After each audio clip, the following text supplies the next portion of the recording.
5, 4, 3, 2, 1, 0.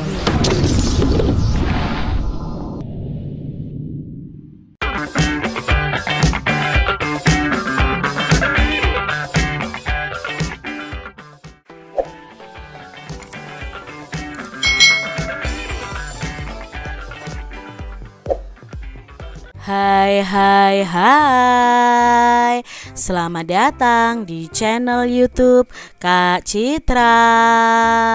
Apa kabar adik-adik semuanya? Kak Citra berharap kalian dalam keadaan yang baik, sehat, dan siap untuk belajar ya. Hari ini kita akan belajar bersama-sama untuk mata pelajaran tematik kelas 2. Kita belajar di tema 7, kebersamaan, subtema 1, kebersamaan di rumah, pembelajaran yang kedua. Mari adik-adik kita belajar dengan penuh semangat ya. Mari kita amati gambar berikut ini. Ini gambar sedang apa ya adik-adik ya? Ini di dalam kolam renang nih. Mengapa mereka saling bergandengan tangan? Nah, di dekat rumah Ali ada kolam renang.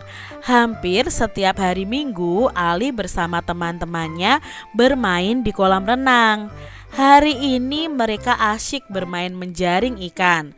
Mereka bermain di kolam yang dangkal atau kolam yang tidak terlalu dalam adik-adik. Dalam menjaring ikan terdapat gerakan berjalan di dalam air. Bagaimana ya gerakan berjalan di dalam air? Nah, posisi tubuh saat jalan kaki di dalam air adalah punggung kita lurus dan bahu kita tegak.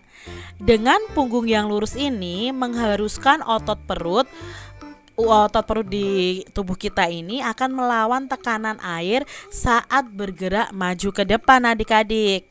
Untuk posisi kaki, melangkahlah seperti biasa dengan tumit menginjak lantai kolam terlebih dahulu, baru jari kaki menyentuh lantai kolam. Dalam setiap gerakan melangkah, angkat juga lutut kita lebih tinggi untuk melibatkan otot perut lagi. Itu tadi gerakan berjalan di dalam air adik-adik. Ayunkan juga tangan kita selama berjalan di bawah air. Adik-adik, bagaimana ya cara bermain menjaring ikan di air? Nah, di sini adik-adik, ini adalah permainan menjaring ikan di air. Bagaimana cara memainkannya? Nah, seperti ini adik-adik. Dalam permainan menjaring ikan ini harus ada yang menjadi ikan dan menjadi jaring adik-adik. Nah, ini nanti kalian bisa pingsut atau bisa humpimpa ya. Siapa yang menjadi ikan, siapa yang menjadi jaring. Nah, ikan harus berlari menghindari jaring. Nah, yang menjadi jaring harus berusaha menangkap ikan di dalam kolam tersebut ya. Teman-teman kalian yang menjadi ikan harus menghindari jaring. Nah, kalian yang menjadi jaring harus berusaha menangkap ikan. Yang menjadi jaring itu harus bergandengan tangan untuk menangkap ikan. Nah, semakin banyak ikan yang tertangkap berarti jaring yang menang. Tapi kalau ikan yang ditangkap sedikit ya, tidak banyak, maka ikanlah yang menang. Seperti itu cara bermain menjaring ikan. Setelah bermain menjaring ikan, Ali dan teman-temannya duduk di tepi kolam. Ali ini bercerita tentang dongeng ular dan tikus. Tentunya adik-adik masih ingat ya dongeng tentang ular dan tikus di pembelajaran yang pertama. Bacalah dongeng fabel di bawah ini dengan membagi 3 peran, yaitu sebagai pencerita, ular, dan tikus. Adik-adik, kita akan simak kembali cerita tentang ular dan tikus.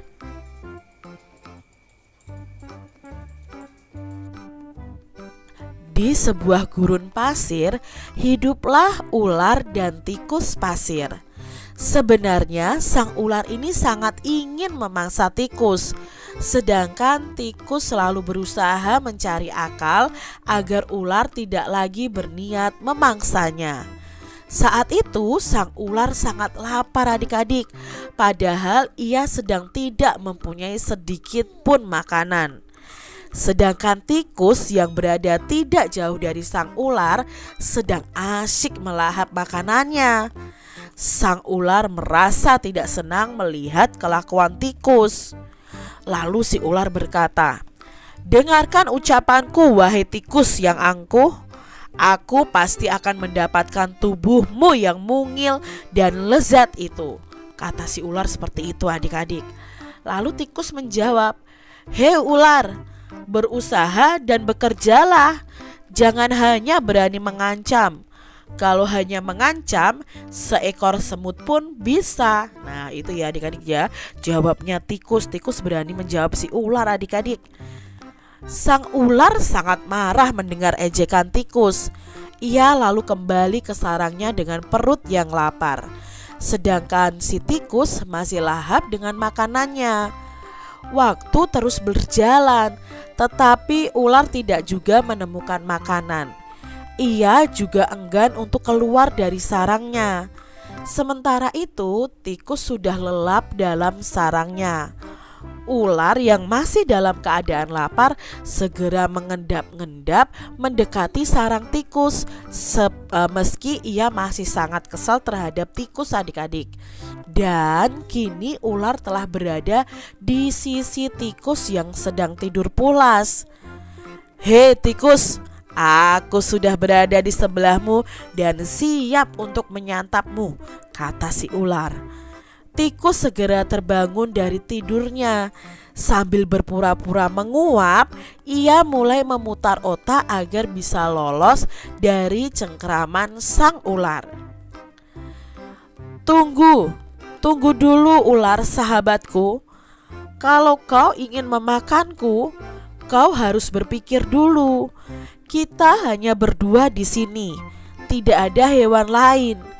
Jika kau memakanku, maka kau akan sendiri. Kau tidak akan mempunyai teman yang dapat kau ajak mencari makan. Kalau begitu, kau tidak akan makan dan akhirnya kau akan mati, kata si tikus adik-adik. Nah sejenak sang ular terdiam. Ia mencoba merenungkan nasihat si tikus. "Jadi kita tidak bisa hidup sendiri?" tanya si ular. "Tentu. Bukankah kita bisa berteman dan tentunya kita dapat mencari makan bersama? Bukankah itu lebih menyenangkan daripada nantinya setelah kau memakanku, kau hanya akan hidup sendiri?" kata si tikus adik-adik. Lalu ularnya mengangguk tanda mengerti. "Baiklah kalau begitu, maafkan aku," kata ular meminta maaf kepada tikus. Tikus pun memaafkan ular. Mereka tersenyum bahagia adik-adik. Kemudian mereka beranjak mencari makanan bersama-sama. Nah, cerita ini karangan dari Kak Nur Ngaini Solihati pada tahun 2007. Adik-adik, apa itu dongeng? Nah, dongeng adalah cerita yang belum diketahui kebenarannya. Jadi kebenarannya itu belum diketahui, termasuk dongeng tadi ya, tikus dan ular tadi adik-adik. Lalu salah satu contoh dongeng adalah fabel. Apa itu fabel? Fabel itu adalah dongeng atau cerita yang tokohnya adalah hewan atau binatang. Nah, dongeng fabel itu ada ciri-cirinya adik-adik. Simak dulu penjelasan berikut ini. Ciri-ciri fabel atau dongeng yang tokohnya binatang itu pasti yang pertama adalah menggunakan hewan sebagai tokoh ceritanya. Lalu tokoh hewan itu memiliki karakter dan sifat seperti manusia.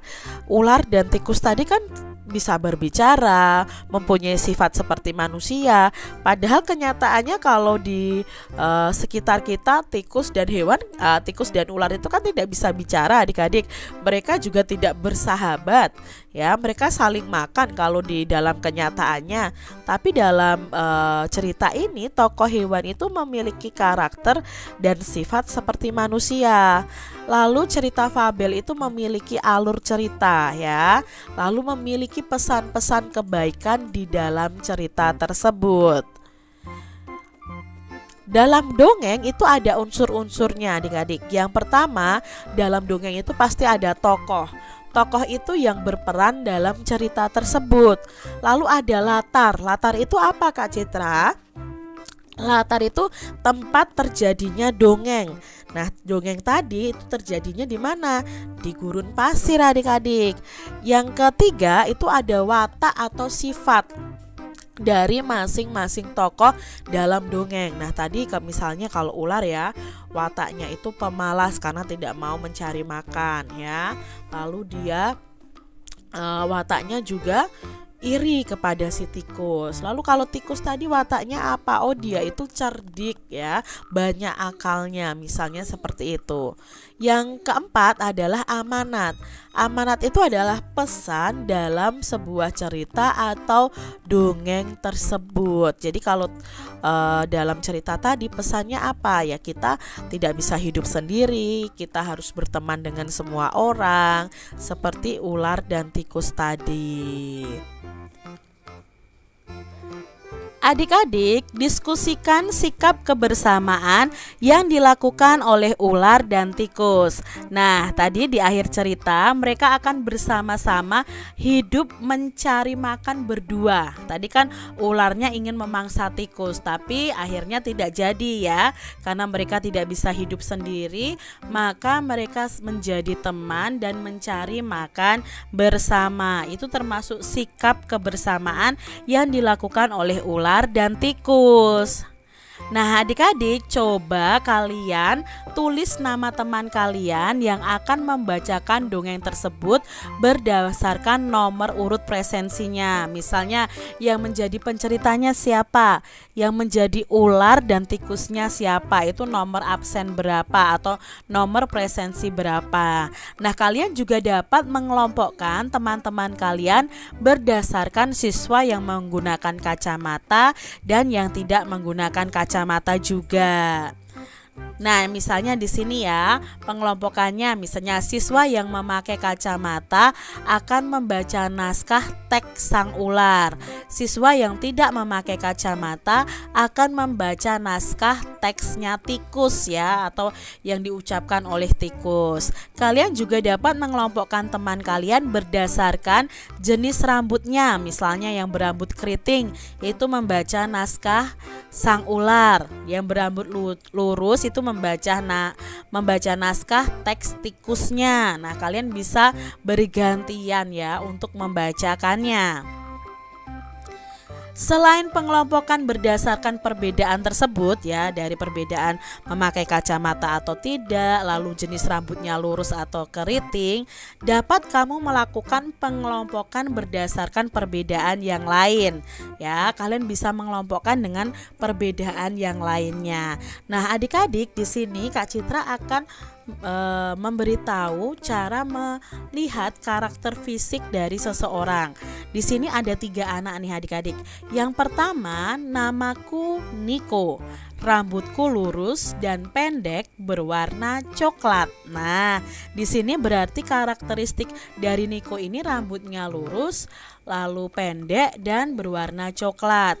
Lalu berikutnya ini ada Jenny. Ya, rambutku keriting dan berwarna coklat kemerahan. Ya, ini adalah ciri fisik dari Jenny. Lalu berikutnya ada Rere.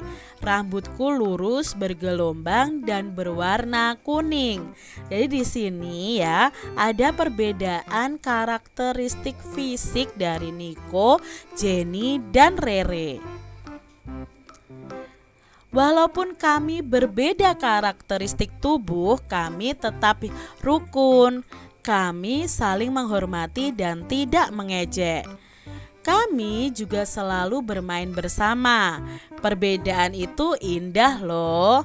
Nah, adik-adik, tentu kalian dan teman-teman kalian memiliki perbedaan karakteristik tubuh kalian. Bisa juga tinggi badan, lalu berat badan, bentuk wajah, bentuk mata, bentuk hidung, dan lain sebagainya, pasti ada perbedaan. Nah, walaupun kita berbeda, kita harus tetap hidup rukun. Setiap orang itu memiliki ciri khas yang dapat dirasakan secara langsung, yaitu ciri tubuh dan ciri fisiknya. Bisa berupa warna kulit, tinggi badan, bentuk rambut, lalu bisa juga dengan perbedaan agama adik-adik. Meskipun berbeda, kita tetap dapat berteman dengan rukun, karena kita semua ini adalah makhluk ciptaan Tuhan. Sikap yang harus kita miliki meskipun memiliki perbedaan dengan teman kita adalah yang pertama, hidup rukun dengan teman yang berbeda, baik berbeda agama, berbeda ciri tubuh, berbeda ciri fisik ya. Harus tetap hidup rukun, tidak membeda-bedakan teman, saling menghargai dan menghormati, memberikan kesempatan kepada teman untuk melaksanakan kegiatan berdasarkan agamanya. Nah, ini adalah contoh-contoh sikap yang harus kita lakukan walaupun kita memiliki perbedaan dengan teman kita. Coba amati teman-teman kalian adik-adik, tuliskan hasil pengamatanmu. Nah, hasil pengelompokan itu berdasarkan apa? Misalnya kalian mengelompokkan berdasarkan warna kulit, berdasarkan tinggi badan, bentuk rambut, perbedaan agama, ya, lalu bisa juga kalian bentuk kelompok itu berdasarkan jenis kelaminnya juga bisa. Walaupun dikelompokkan, kita tidak boleh membedakan, harus tetap hidup rukun. Diskusikan sikapmu terhadap teman yang berambut keriting atau berambut lurus.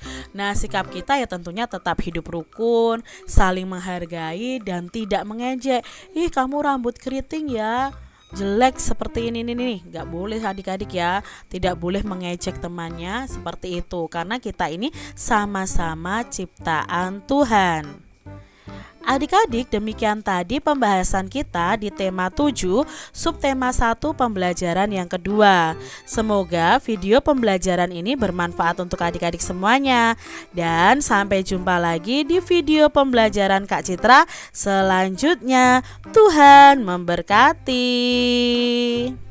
Jangan lupa tekan tombol subscribe, lalu tekan loncengnya, tekan juga tombol like, lalu share ke media sosial kalian. Jangan lupa untuk ikuti media sosial Kak Citra. Terima kasih.